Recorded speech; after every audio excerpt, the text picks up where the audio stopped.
And please tell me to stop if I'm going too long, because I want to be mindful of everyone else. Yes, let's put a hold real quick, Mr. Douglas, if you don't mind. Yes. Okay, thank you. Yes, I'd love just to now ask more direct questions to our panelists. Mr. Aaron Dixon, if you can just share a little bit more about the service programs that the Black Panther Party created and why those programs were, why they began. I'd love us to hear what that looked like. Okay, there were revolutions happening all over the world when the Black Panther Party began to emerge, all through South America, Africa, Palestine, Vietnam. The buzzword for the day was revolution. And so the Black Panther Party was a revolutionary organization. And of course, when you talk about revolution, especially, particularly at that time, you do talk about guns and the importance of protecting yourself, defending your community, and self-defense. So that's what the Black Panther Party was about. And so there was certain elements in the party that wanted to emphasize the gun more than anything else in terms of what the Black Panther Party was about. And in 1968, J. Edgar Hoover, Attorney General John Mitchell, and Richard Nixon said the Black Panther Party was the most dangerous organization in America.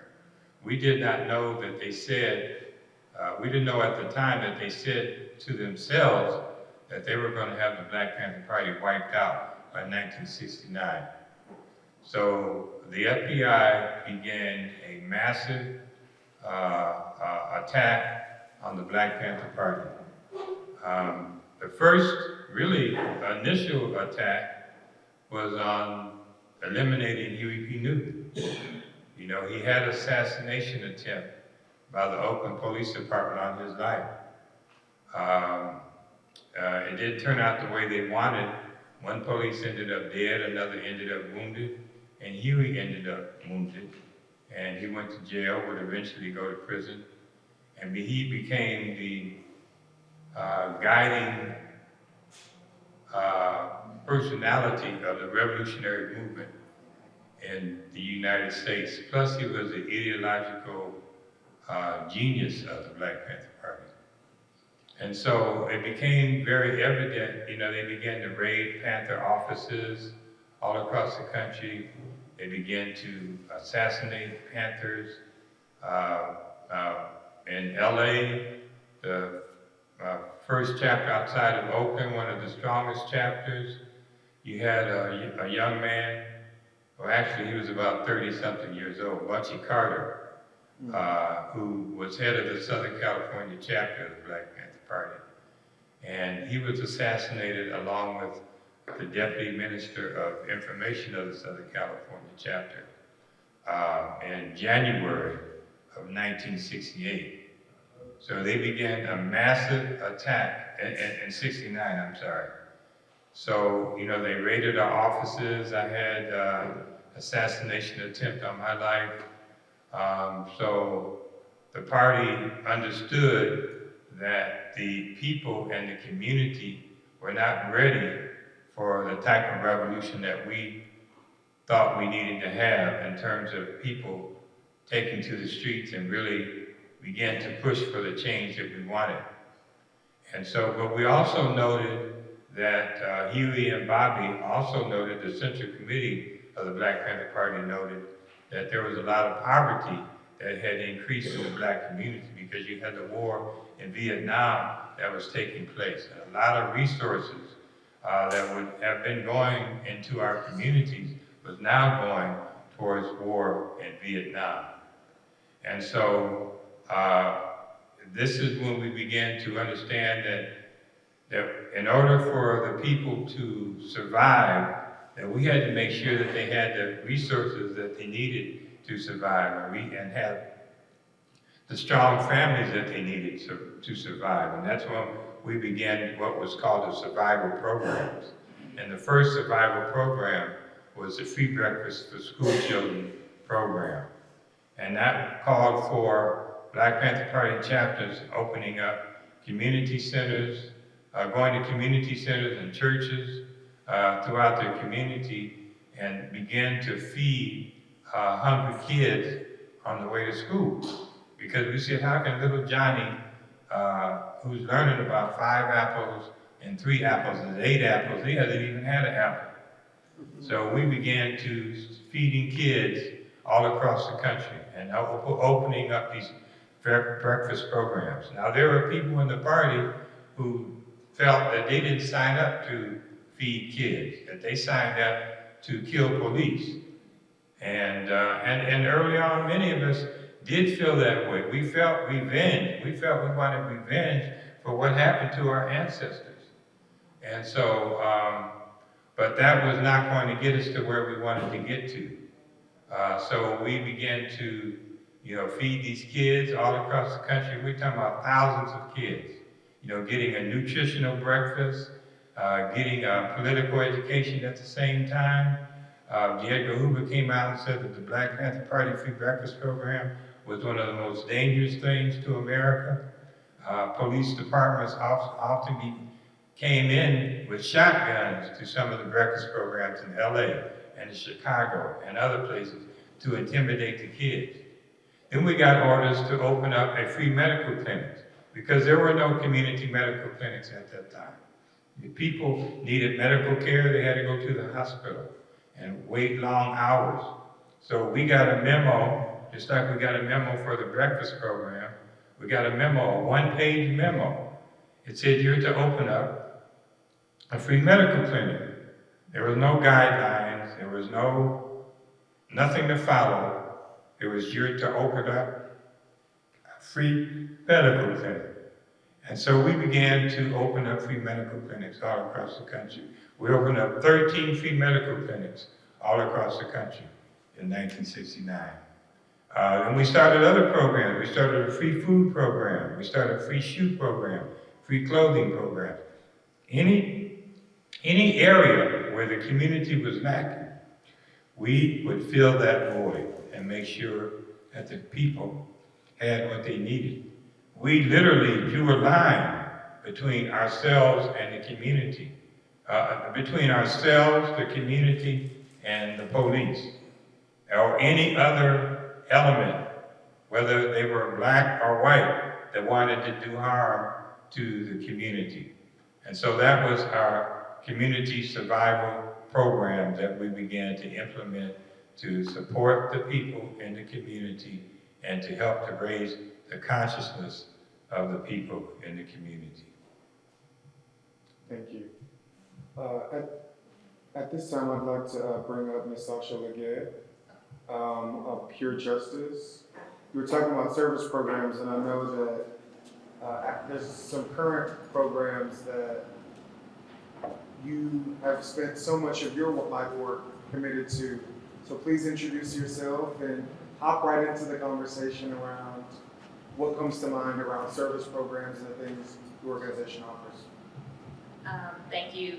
My name is Sasha Leggett. I am the Executive Director and Co-Founder for Pure Justice. We focus on 3 things: criminal justice, we focus on economic justice, and we focus on racial justice. We do that through community organizing and advocacy. And I want to thank you all for the work that you have done. It has been inspiration for the work that we currently do.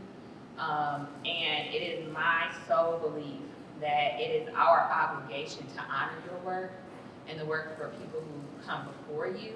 And that's why we do what we do. In terms of some of the work that we do. So I started getting into community organizing a little bit in college. I had the opportunity to go to HBCU, the illustrious Clark Atlanta University in Atlanta, Georgia. And just being able to learn about the world from an Afrocentric point of view was extremely important to me. And it became useful for me when I went to the University of Georgia for law school, where you don't learn things from the Afrocentric point of view, but you know, I found myself in that space using my tools from my HBCU to combat the way in which the student body talked about the law and the way in which they thought the law should be applied specifically to African Americans. It was there where I started to see how systems are created to oppress our communities so much, and decided that, alongside my colleague, Mr. Roshan Evans, that we needed to have a vehicle to continue to pursue change from a policy aspect, but also from a community service and, you know, a creation of your own programs. The government is not gonna save us. It's just not. It is not designed to, but it doesn't mean that it's not our job to hold them accountable. And so the work that we do a lot of political education, a lot of policy education, so that our communities can understand what is happening in the city of Houston, in Harris County, in the state of Texas, who's in charge, who's making decisions, and how they can get involved in impacting those decisions. And so we use our platform to do that. At the same time, you know, creating your own systems is extraordinarily important to cater to the community you live in the way in which you know they need to be catered to. And so we have done a variety of things. We've created economic opportunities in the sense of, you know, hiring folks, specifically formerly incarcerated individuals who are continuously burdened after they've served their time. They're continuously burdened. And so we create economic opportunities, fair wages, health care, and provide opportunities for them to take care of their families in a dignified way. Something else we're working on is housing, because those same individuals have extreme barriers to housing. If you have a felony, even if you have a misdemeanor, it is very hard to rent a home. Here in the state of Texas, tenants have virtually no rights, and you know, if you are a person who has a felony record, you are 10 times more likely to be homeless and 11 times more likely to go back into the criminal justice system. And we know housing, we believe housing is a human right, and we know that that is a key, you know, center stone for people to be stable and to, you know, launch their lives forward and their family lives forward. So we're working on policy for creating access to fair housing, but also figuring out how to partner with others to build housing so that folks can have that access free in a dignified way. And I think the last thing I'd like to say, some of the work that we're doing right now around combating voter suppression. There's so much misinformation, you know, in this world right now. Social media has changed everything. And so it's very hard to make sure people are getting the right information. So it's very important for us to build credibility with our community so that they know that we're a place where they can come and get credible, factual information about what's happening, especially around elections. There is a lot of voter apathy, rightfully so. You know, people are like, we keep voting for people. We keep going to the polls. Nothing has changed. We're in the same spot. And learning that voting in and of itself is not enough, but it has to happen, and the way in which you hold people accountable also has to happen in order to see the systems transformation we want to. And so we are focusing heavily on justice-involved voters, and that means going into the Harris County Jail. We go in there virtually every day of the week to register those voters. In Harris County Jail, the vast majority of those individuals are in there pre-trial. That means they have not been convicted of a crime. Harris County holds 10,000 individuals. It is actually overcrowded. Approximately 500 of those folks have been outsourced. And because they haven't been convicted of a crime and they're likely to spend an average of 254 days in that jail, we believe it is our duty to go in there and make sure we bring access to voting to them. So we get them registered. We also played a key role in making sure Harris County was a polling place so that those folks who are registered have an opportunity to go to that polling place and cast a ballot. We have been able to register close to, if not at least 1,000 voters at this moment inside the jail. Thank you. And we have recorded every single individual we have registered. We have also recorded their voter ID numbers, just so that the sheriff knows we will make sure those people get to cast their ballots. Because access to their democracy and their voice is extraordinarily important to us, because they're very important members of our community and they have a right to say who should represent them in these upcoming elections. And so that's the kind of work that we do at Pure Justice. And like I said, it's very much inspired by the work that you all have done and others who have come before us. But it would be devastating if my generation and the generations after us did not build on the work that you guys have sacrificed and put before us. And so that's why we do the work that we do. And you practice. I just want to say thank you. And your last exact words is what I tell a lot of young folks. And I appreciate the work you're doing, because there are a lot of people come up, young people, not just at events, so they say, well, thank you for everything you did. Really appreciate you. But the way you show it is by putting in work. You have people talk about we need to honor our ancestors. Burning candles, burning sage, being drunk, that's good. But the way you honor your ancestors is by putting in the work. Because they put in the work, that's what we're here today. So, I really appreciate what y'all doing. And I'm going to learn more about it. We'll stay in contact. And I feel thank you very much. Thank you. I'm just going to add that as far as I'm concerned, Pure Justice is putting power to the people into practice in Harris County Jail.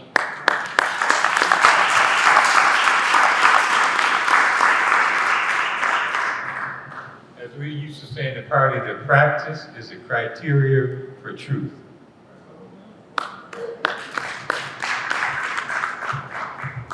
Yeah, so as we shift more to current events, I'd love just to hear from you, Dr. Xavier Buck, if you could share a little bit more about what work is continuing to happen as we inspire the next generation and the work at the foundation.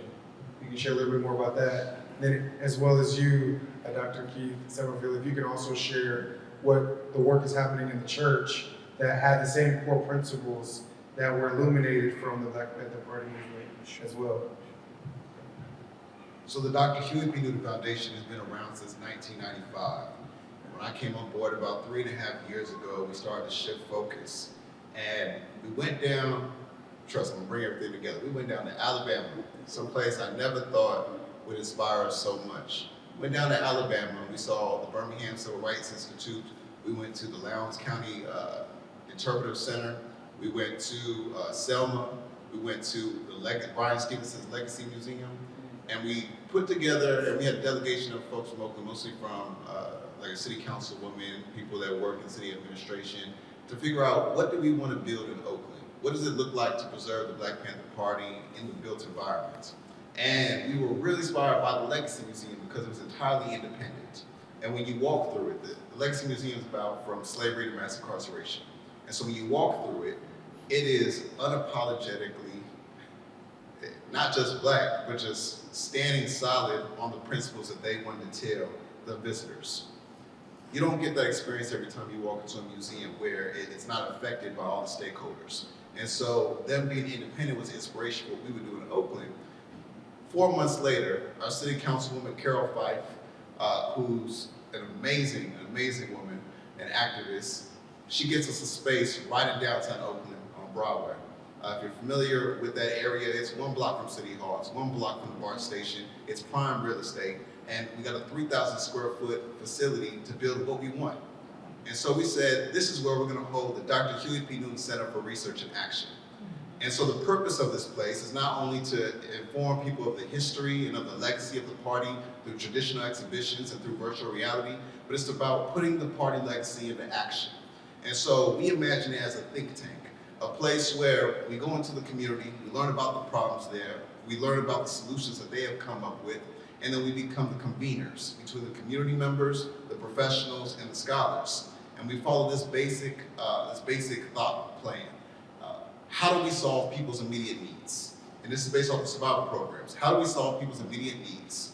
How do we use that as an organizing mechanism to get the masses involved in the political system? What are the long-term policy goals that we have? Who are the elected officials that we need to champion them on the local, state, and federal levels?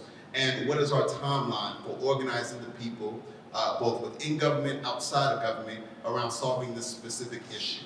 So if it's around homelessness, we shelter people immediately, get them the wraparound services, and then we put together the policy solutions to make sure we eradicate homelessness, right? It's a very simple method.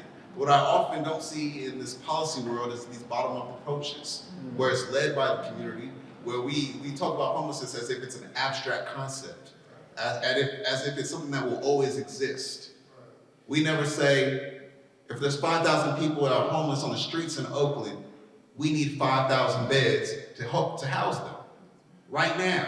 And then let's figure out the rest as we go.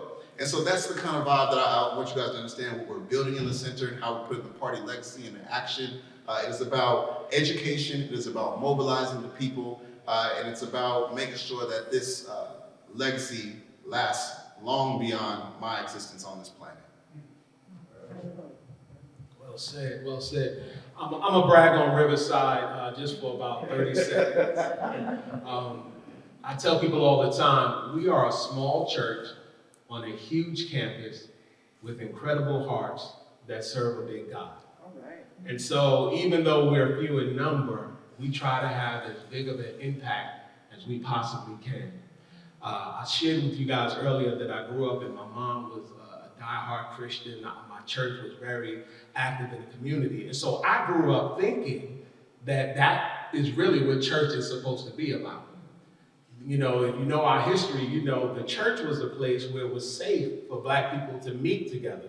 It wasn't about the church, it was about a safe place to meet, to plan, to have conversations, to think and execute. My brother to my left said earlier that they would go around to churches and partner with churches in order to provide services to the community.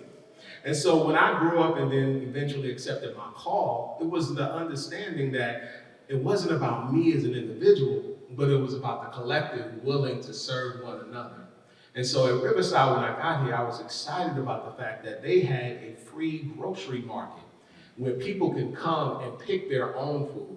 Because it wasn't just about feeding people and providing fresh produce, but it was about building enough integrity and confidence in self that I could come in. And even though I had the need, I could still choose what I wanted to eat. And then, of course, like the rest of the world, we got hit with the pandemic, and we had to change our practices in order to meet the need. We never stopped giving to our community. And so twice a month, even now, we have a drive-through or walk-up grocery market where we give fresh produce to our community, far and near, to come. But we didn't stop there. We also know that Riverside is a place where people can come and receive the resources that they need. And so we've tried diligently to become a lighthouse in a dark community. And what does that mean? That means that we partner with organizations such as this. We partner with the University of Houston Honors College. We partner with the University of Houston Medical College. We partner with Texas Southern University, Social Work, College of Social Work, in order to bring resources here. So if you come and you say, I need this, you don't have to go all around Houston in order to find what you need, but that we become this place where you come to and we walk with you as you go and find the things that you need.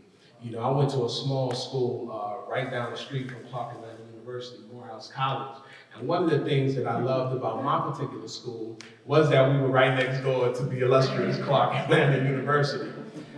where students really were taught, and it was ingrained in us, that it's not about the individual, that we were blessed to be able to go to college, but there needed to be something else to do. We needed to build off of what our ancestors were doing. You know, none of the things that we're doing now is creating the wheel, but we're taking the baton and hoping that we can also pass the baton to other people, like-minded, big hearts, and do the work that we were all called to do. Thank you so much. As we talk about, public service and service programs and survival ways to give back to the community, we know that art tends to be instrumental in that work. At Project Row Houses, that we use the philosophy of the social sculpture, that everything in and around the community is in fact art, right? We know that Dr. Huey P. Newton was an artist, right? We know that Ms. Gail was also an artist. So I'd love just to hear from Ms. Gail as well as Mr. Douglas, if you can just share how instrumental art and the practice of art was driving social change and ways to give into community and pour into community during that time. Why don't you start with me? Yes, we'll start with you, Mr. Douglas. Me? Yes. The art during the 60s was a reflection of the 10-point Black Women program, quality of life issues. That was reflected in the art course itself. So it was like, and for myself, it's a language. It's a way, it was a visual language. It's a way to communicate the issue. And in the artwork, when you begin to hear the people, listen to their pain, their suffering, their desires, all those things, and you begin to interpret that and reflect that in your art, then now they become beautiful. Now they're the performer on stage. They're the actor. They see themselves in the artwork. So it has a great impact in that way. And so, it can be something that's inspiring. It's been inspired with. Because of the inspiring, it's been inspired with. And so that's the connection, that's the link in the context of the art itself. It was a language. Yeah, man. Thank you. So repeat the question again. Yeah, so the question is, if you can share a little bit about how your art practice was directly involved in your work with the Panthers, as well as your just overview around the importance of incorporating art to solve community issues and challenges. Okay, yes. Like Emery said, it's a language, and also it's a way to tell stories without being a lot of verbal, or if the reading is difficult, it tells a story. And so, like I said, I've been drawing since I was knee-high to a grasshopper. In high school, I was blessed to have a wonderful teacher that took us out into the community and said, draw what you see. Later on, like I said, when I'm graduate, the consciousness, the art that is coming at me now, especially with the African American artists, there's a consciousness raising that's going on, the stories that it is telling. It's telling about being proud to be black and proud. It's telling our history. It's telling how to think in terms of community. It's expressing love. So when I come down in 1972 to the Black Panther Party, when it made the call to bring the chapters, members of the chapters from all over into Oakland, and I get recruited to the newspaper department. We are looking through magazines and photographs and pulling on our own memory, and we're having discussions about putting the images on the back pages. But as I'm doing the work,